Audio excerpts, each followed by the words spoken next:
રાષ્ટ્રીય અધ્યક્ષ આદરણીય અમિત શાહ સાહેબ જ્યારથી બન્યા હતા ત્યારે કહ્યું હતું કે દરેક જિલ્લાઓમાં ભારતીય જનતા પાર્ટીનું કમલમ કાર્યાલય રહે।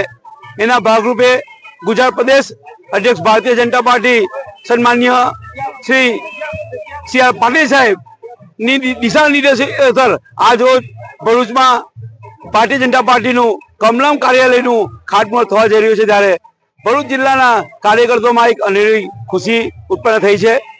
સૌ કાર્યકર્તાઓ ભારતીય જનતા પાર્ટીનું કાર્યાલય એટલે કે મારું પોતાનું ઘર બની રહ્યું હોય એ ઉત્સાહથી અહીંયા ભાગ લઈ રહ્યા છે।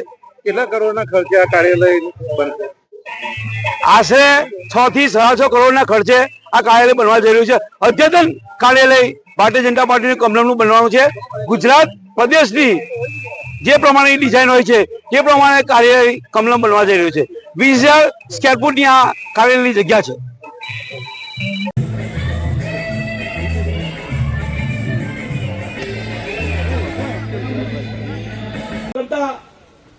જનસેવક એવા સન્માન્ય મનસુખભાઈ,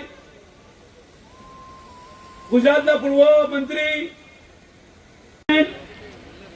સહકારી આગેવાન, વાગરાના 108 ની ઝડપે કામ